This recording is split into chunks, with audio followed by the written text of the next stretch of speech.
J'espère que vous allez bien.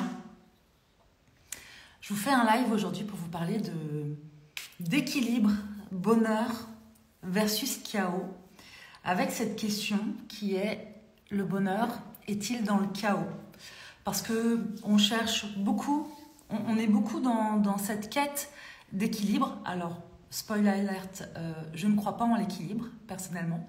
Je crois en l'harmonie, je crois au chaos, je crois en la résilience, mais je ne crois pas en l'équilibre parfait tel qu'on le connaît. Je m'explique. Pourquoi je ne crois pas en l'équilibre parfait? Parce que déjà, nous sommes humains et que tenter de chercher la perfection, c'est rentrer dans un état de tension, de psychorigidité, et déjà, il y a quelque chose qui ne va pas à ce niveau-là. Ensuite, je pense que la vie, en général, elle est toujours en recherche d'équilibre. Et qu'en réalité, du coup, tristesse et joie, bonheur et malheur, l'ombre et la lumière sont toujours les deux faces d'une seule et unique pièce. Et que pour toute chose agréable, sereine, positive et confortable qu'on vit, eh bien, à l'inverse, il y a son opposé de l'ombre, de la douleur, de la tristesse, etc., etc. Pourquoi je vous dis ça? Non pas pour avoir un discours pessimiste, bien au contraire, mais plutôt pour dire que le bonheur n'est pas une étape et un Graal à atteindre, mais que c'est un chemin. Et que pour moi, le bonheur, c'est de pouvoir apprendre à marcher avec grâce au milieu du chaos. Ça veut dire quoi? Ça veut dire d'apprendre à trouver de l'harmonie au milieu de ce chaos. Parce que le chaos, il est partout. Il est partout autour de nous, il est partout en nous. Et le chaos n'est pas quelque chose de négatif. Ça fait partie de la vie, en fait. Tout comme, effectivement, une forme d'équilibre, non pas forcément en nous, mais plutôt dans la vie en général. Et donc, si on part de ce principe-là, on comprend que même quand on espère vivre quelque chose, même quand on œuvre pour être heureux, eh bien, il va falloir apprendre à l'être, même quand ça ne se passe pas exactement comme on l'a imaginé. Donc, je vous partageais là en story tout à l'heure que notre année 2024 n'a pas commencé exactement comme on le souhaitait, puisque depuis le 31 décembre, nous avons perdu Poppy, notre chienne. On est très attachés à Poppy et inversement. Poppy fait partie de notre famille, donc forcément, c'est pas du tout quelque chose qu'on envisageait, qu'on imaginait. Et donc, on l'a pas perdue dans le sens où elle est morte, du moins on l'espère, puisqu'on attend de la retrouver et qu'on a fait tout ce qu'il fallait pour ça. Ce live n'est pas à ce sujet-là, mais c'est plutôt pour montrer que bien sûr, ça n'a pas commencé comme on voulait, et depuis que Poppy n'est plus là, pour le moment, j'ai pas vraiment le goût de quoi que ce soit. Et je me sens en attente, en pause. Elle me manque, et bien sûr, j'ai beaucoup de mon énergie qui est focus sur le fait que je souhaite récupérer Poppy et la retrouver, et m'assurer que tout va bien pour elle. Et en même temps, dans ma vie, il y a aussi plein d'autres choses. Et donc, je passe par des phases depuis la nuit du 31, des phases de tristesse, d'angoisse, mais aussi des phases de confiance, de foi, des moments de rire aussi avec Sébastien et Iléa, et des moments de pleurs. Pourquoi je vous partage ça? Parce que tout ça fait partie de la vie. Et que quand on arrive notamment à une nouvelle année, on se met beaucoup de pression parfois avec nos objectifs, notre vision, notre mission, tout ce qu'on veut en termes de nouvelles résolutions pour cette nouvelle année. Et c'est très bien, moi je ne suis pas du tout contre ça, bien au contraire. Mais ce que je veux vous transmettre aujourd'hui, c'est que la vision donne un cap, donne un chemin, tout simplement. Et que le bonheur, justement, se situe dans le chemin. Ce n'est pas la quête d'un Graal.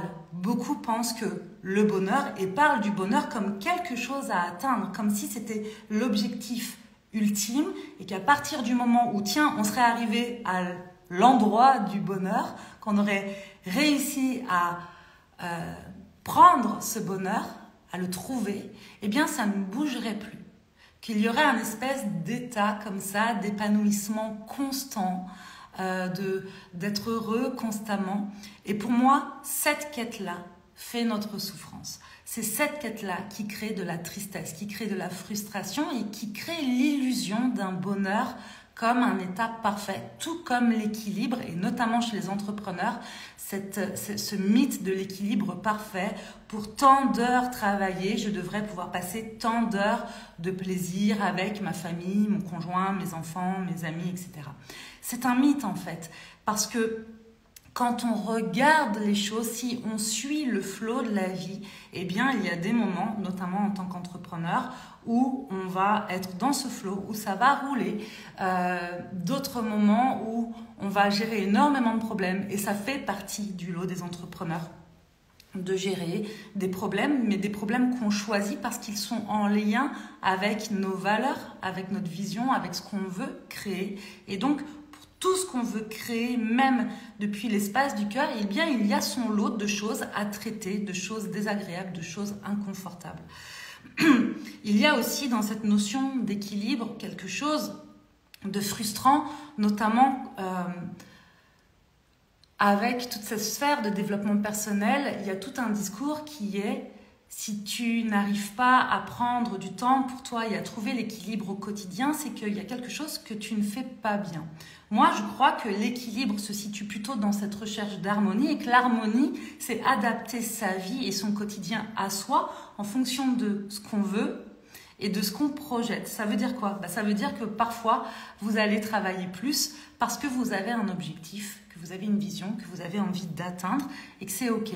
Et dans ces cas-là, eh bien, vous faites le choix de renoncer, puisque choisir, c'est souvent renoncer à quelque chose. Vous faites le choix de renoncer à quelque chose, à des sorties tard le soir par exemple, parce que vous savez que le matin vous voulez être focus, à moins de choses avec votre famille ou des choses comme ça. Et puis il y aura un autre moment où au contraire vous allez ralentir au niveau du travail et peut-être plus profiter. C'est ça pour moi l'équilibre ou plutôt l'harmonie. Et si je reviens à cette histoire de bonheur et de chaos, eh bien, tout comme dans la vie en général, et y compris quand on est entrepreneur, vous l'avez compris, pour moi, le bonheur se situe dans le chaos. Ça veut dire quoi? Ça veut dire que l'épanouissement, plus que le bonheur, se situe dans notre faculté à rebondir, à accueillir, à accepter et à rebondir. C'est notre résilience. L'humain est un être résilient et plus on développe notre capacité de résilience, c'est-à-dire bien de pouvoir justement accueillir ce qui ne va pas bien et de pouvoir le transformer. Donc en gros, transformer la merde en or. Pour chaque caca que la vie nous présente, eh bien on va avoir le courage de mettre les mains dedans pour en faire un bon compost. Et ce compost-là, on va s'en servir pour semer des graines dans notre jardin et voir fleurir les fleurs qu'on a envie. Pour autant, et si vous avez un jardin, vous le savez, c'est pas parce que vous avez plein de jolies fleurs dans votre jardin que les mauvaises herbes ne poussent plus jamais. Voilà, ça fait partie de l'équilibre de la vie, de savoir accepter ça et de pouvoir continuer de trouver de l'épanouissement avec ça. Et nous ne sommes pas des êtres binaires de bien ou de mal, heureux ou malheureux. Pourquoi j'ai commencé avec l'histoire de Poppy, là, qu'on a perdue, en vous disant, voilà, j'ai des moments de tristesse, d'attente, de peur, et en même temps, j'ai des moments de foi et des moments aussi de rire, malgré tout, même s'ils sont un peu moins présents là, ces 3 derniers jours. Pourquoi? Parce que je crois qu'on a en nous un espace assez grand pour pouvoir accueillir des espaces de joie, de rire, même dans les moments qui semblent les plus sombres, même dans les moments difficiles.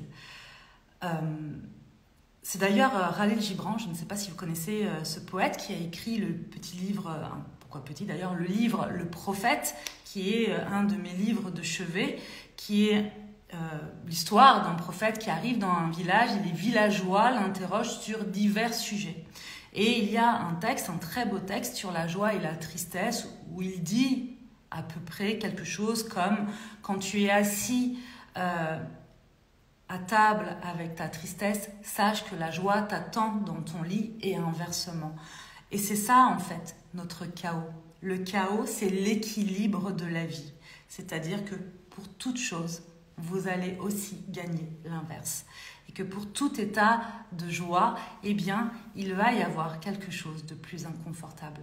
Ça ne veut pas dire que il faut s'attendre à chaque fois à vivre quelque chose de mal, d'inconfortable ou un malheur, mais plutôt justement d'aller au maximum sécuriser son intérieur, d'être bien entouré, d'avoir un espace comme ça quand on va bien, un espace de sécurité, de stabilité, de prendre soin aussi de sa santé mentale, aussi et au moins autant que sa santé physique, pour pouvoir justement, dans les moments de grand chaos, eh bien, cheminer avec le plus de grâce possible, avec le plus de foi possible et le plus de confiance possible. Et ne pas forcément faire en sorte d'éviter la tristesse ou le mal-être à tout prix, mais bien d'être assez confiant, avoir assez foi en soi, au-delà d'avoir foi en la vie, pour savoir que même dans les moments de difficulté, eh bien, on va pouvoir être traversé par tout ça. Je ne sais pas si c'est clair tout ça, tout ce que je suis en train de vous raconter. Si vous avez des questions, n'hésitez pas à me le dire. Donc voilà, ça explique pourquoi, pour moi, la recherche du Graal, du bonheur en termes de Graal, est justement ce qui crée notre malheur. En tout cas, le bonheur et le malheur n'est jamais un fait, mais toujours une histoire qu'on se raconte sur nous, sur notre vie, sur les autres et le monde qui nous entoure. Je regarde juste au niveau de mes petites notes que j'ai prises ce matin rapidement en me préparant quand j'ai eu l'envie de vous partager tout ça, juste pour voir si je vous ai dit tout ce que j'avais envie de vous dire.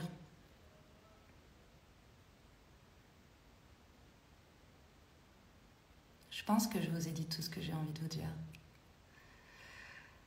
Ça vaut pour tout le monde dans la vie de tous les jours. Et bien sûr, ça vaut aussi et d'autant plus quand on est entrepreneur. Et je peux vous assurer que s'il y a bien un espace dans lequel j'ai appris à grandir et où je me suis rendu compte de l'importance de cette notion de résilience, de chaos et de savoir marcher avec grâce au milieu de chaos, bah c'est aussi dans cet espace avec Soma Soa en tant que chef d'entreprise. Parce que être entrepreneur, c'est des grands espaces d'excitation, de joie, de bonheur, de transmission, de ce qu'on aime. Et puis c'est aussi des espaces de trucs relous, de trucs chiants, de problèmes à régler, des choses comme ça. Mais toutes ces difficultés qu'on peut rencontrer sur notre chemin, le chemin de vie ou le chemin en tant qu'entrepreneur, ne servent à mon sens qu'à grandir encore et à apprendre, parce que tout ça, ce sont des zones d'apprentissage. Voilà. Donc, je vous invite à aller voir quelle est votre image du bonheur. Et si vous êtes de ceux qui pensent que le bonheur est un espèce de Graal, une destination à atteindre, allez peut-être remettre en question cette notion-là pour voir déjà dans tout le processus, là, dans tout le chemin que vous êtes déjà en train de vivre, où sont les moments de joie et de plaisir. Parce qu'encore une fois, le bonheur n'est pas une autoroute toute plate comme ça, de choses agréables et hop, dès qu'on n'a plus ça, c'est le malheur. Non, le bonheur, c'est de savoir cheminer à travers les monts et les vallées, et c'est de savoir surfer sur les vagues. Les vagues, voilà, qui sont plus ou moins hautes et qui nous secouent plus ou moins. On en a tous, peu importe ce que vous voyez sur les réseaux sociaux, on est tous traversés par ces hauts et ces bas. Donc, c'est ça que j'ai envie de vous partager. Ouais. La dernière chose, c'est que si vous faites partie de ces personnes-là qui pensent que le bonheur est un espèce de Graal à atteindre, vous allez vite vous en rendre compte, et j'en sais quelque chose parce que pendant très longtemps, j'ai été comme ça. Normalement, vous vous dites cette espèce de phrase de « quand ça arrivera, ce sera mieux.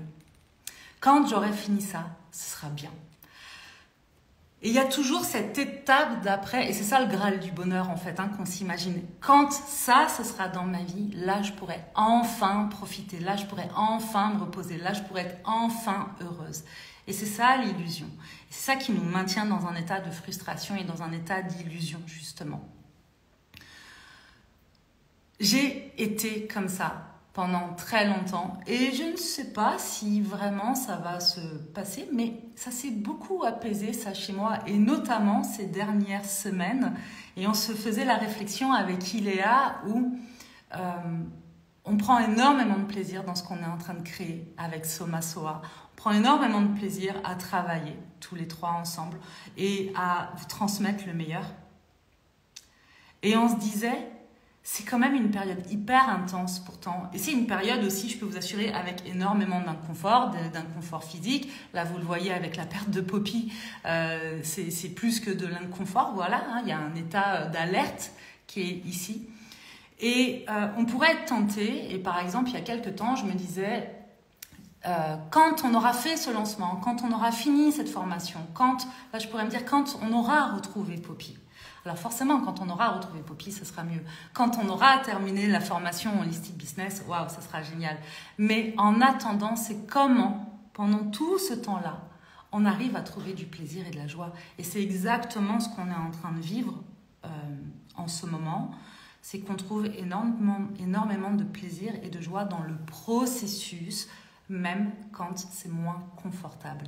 Et pour moi, c'est ça le bonheur. Et donc aujourd'hui, j'arrive à dire qu'en étant triste d'avoir perdu Poppy, eh bien, je sais aussi que je suis heureuse dans mon état général. Je suis profondément heureuse. Et pourtant, en moi réside aussi un espace aujourd'hui de crainte, de tristesse, d'angoisse, de ne pas la retrouver, et aussi un espace de foi qu'elle revienne en bonne santé. Voilà, tout ça est peut-être un petit peu mélangé. Je fais le lien entre ma vie personnelle, Soma Soa, avec cet état d'équilibre, de bonheur et de chaos. Mais pour moi, tout ça n'est que la vie en réalité et qu'on n'est pas obligé de tout scinder en des petites cases.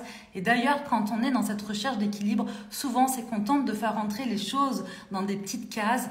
Je suis Sandra avec la femme de Sébastien, je suis Sandra de Soma Soa, je suis Sandra la fille d'eux, je suis Sandra ceci. Et en fait, je suis juste Sandra et en Sandra réside tous ces espaces-là. Il n'y a pas forcément de frontières, de limites à mettre tant que nous, on se sent épanouis et en harmonie avec ça. Voilà, les amis, ce que j'avais envie de vous partager aujourd'hui. Je vous envoie plein d'amour et je prends tout l'amour que vous allez nous envoyer pour qu'on puisse retrouver Poppy aussi. Voilà, petite demande personnelle. Laissez vos commentaires sous ce replay si ça vous parle. Dites-moi quelle est votre image du bonheur, de l'équilibre ou du chaos. Est-ce que vous êtes plutôt du genre à attendre l'étape d'après en vous disant que ce sera mieux après? Est-ce que vous savez aujourd'hui pleinement profiter de tout ce que la vie vous présente avec ses hauts et ses bas? Bref, comment vous gérez tout ça de votre côté? Ça m'intéresse. Je vous lirai et je vous répondrai avec grand plaisir. Je vous embrasse.